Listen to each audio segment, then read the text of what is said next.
Hi, well, a little bit chilly on the mountain today, so I've got my scarf and my hat on because it's just like a little bit cold to say the very least. In this video we are going to do a 5-card pick a card from the Halloween tarot. It's been fun doing Halloween in January all week, and this is going to round off Halloween in January week. Tomorrow something very different on 60-second tarot and a general vibe differently. First, we're going to go for a little drive. So if you want to skip to the tarot reading, just look down. There'll be a little gap in the line somewhere, and you can just kind of skip onto that, and you can get straight into the reading. So I want to thank all you guys who sent healing for my toothache. Quick update on that. I still need painkillers, but it's a huge amount better, you know. You've really made a difference with that. And actually, I shouldn't be surprised, you know, healing just works. It really does. I think the only people who don't believe healing works are the ones who just think, oh, you know, rubbish, can't possibly work, and have never tried it. But it really has made a difference. The problem that I've got is, in this country anyway, in Britain at the moment, it's just not a very good country to be a dentist in, so there aren't many dentists, and there actually aren't any in this area at all. I'd have to drive about 75 miles to find one, and they've got a massive, like, 2-year backlog, I think, because of COVID. You know, they weren't seeing people for a long time because of that, and they haven't anything like caught up with that yet. So I've got an emergency appointment coming up in a couple of weeks' time. But guys, you know, the healing you sent is just fantastic. It's gone from being absolutely unbearable, which it was, honestly, it was agony, to the point where, you know, basic painkillers like paracetamol, you know, it works. And I'm managing to get some sleep as well, because it was just ripping through me before. So thanks so much for that. On with the drive.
hope you enjoyed going for that little spin there. Okay, so Halloween in January week comes to a spectacular-ish end now with a 5-card pick-a-card from the Halloween Tarot, Kipling West, no less. We have card 1, card 2, card 3, card 4 and card 5.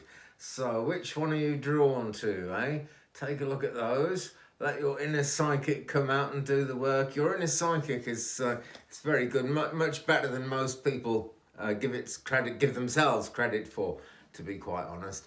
So, okay, have you picked a number yet? 1 to 5. Just pick a number if you like to do it that way. Or maybe you want to pick all 5. Maybe you want to pick a combination. It's entirely up to you. But here we go with card number 1. And card number 1 is the Queen of Imps. And kind of obvious if you know the tarot, this is the Queen of Wands. If you don't know the tarot, don't worry about it. It's the Queen of Wands, basically. And the wands are the suit of getting things done, you know, making things happen. And we are just after a full moon today, so making things happen is definitely where it's at, big star. So the Queen of Imps, she has her lovely red-eyed cat there in front of her. And you can see she's a very solid character, you know, she's experienced in life, perhaps an older woman, really. And there she sits quite happily at home on her hearth in a chair, which is more like a throne. And we've got this slightly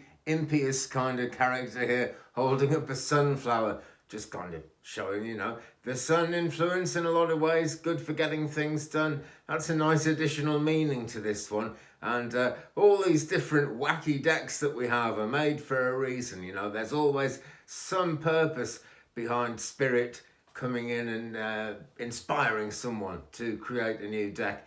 So here she is, Queen of Wands, Queen of Imps, and she is dressed in purple. So there's healing coming in for sure if you pick this card. And that's no bad thing. But just don't forget, you're doing pretty well. Maybe you're doing better than you think you are, actually, if you drew this card. But you're in a good place, a good solid, you know, basis for whatever's to come in the near future. Okay, so card number 2. We have a cat. You come to say hello, Puss? Come on. No, she's not.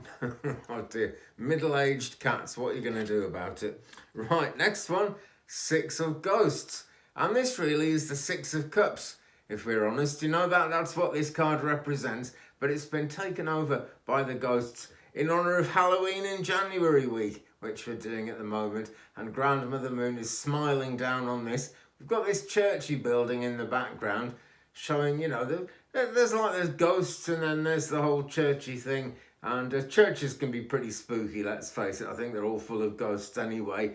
But it does show the two sides of spirituality in quite a big way. And because it's essentially the 6 of Cups, there is that reminder here, that gentle warning, not to be too taken up with memories of things that have happened in the past. Maybe you might be over-optimistic because of something in the past. You might be rather pessimistic because of something in the past. But basically, don't let the past cloud your judgment in the present day at the present time. Because good things really can come. And, you know, I'm not going to say anything bad is on the cards or on the horizon here, but sometimes we have to go through something at least a little bit difficult to get anything good to happen, for anything worthwhile to really come into life. So in a way, there's a sense of no pain, no gain about this card. It's essentially looking good though. It's just that reminder. Don't assume that because something happened in the past or something worked a particular way in the past that it's going to work now. Don't assume particularly, just, you know, maybe something you've been working on quite recently has been going badly or going well. Doesn't necessarily mean it's going to go in that direction in the future. So, you know, I would say I was going to say think about that, but, you know, I wouldn't think about it too much. That's part of the meaning of the card. Take everything at face value as it comes to you. Don't expect too much, and then there's nothing to be disappointed by, and there's everything to play for. Okay, so card number 3 now. This is the middle card. So if you picked all 5, this is what it all hinges on. It's the 5 of Imps. We're in the Imps again. So the 5 of Wands, as you can see. And there is this insane battle going on. And there are sort of ruffled feathers and bruised egos involved in this situation. If you picked this card particularly, I'm sure you know what I mean.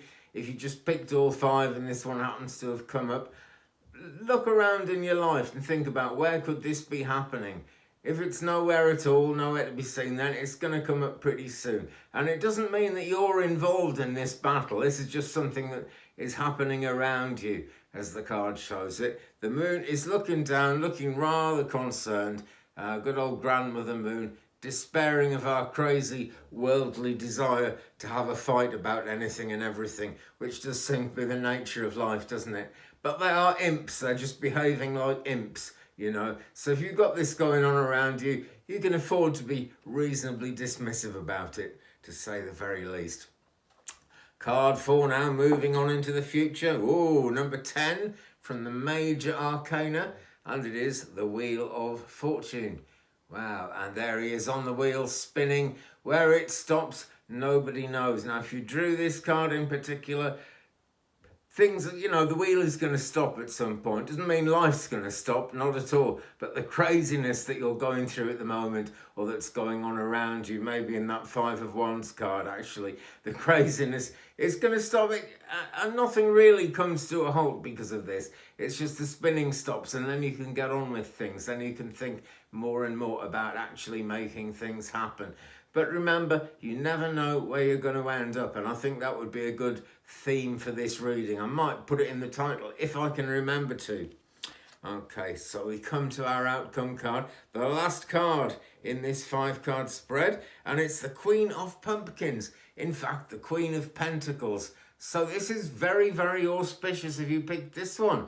Lots of abundance indicated. The divine feminine, the goddess energy here, coming in to make use of whatever good things are coming to you. And that is important. If you've got good things coming to you, if you've got things around you that are really good, if you're in a good place in life, the divine feminine can really big it up, make more and more of it, because this is the goddess energy that gives us all life. It's the goddess energy of Mother Earth that keeps everything, creates everything really, actually, and keeps it going as well. Very auspicious card, Queen of Pentacles.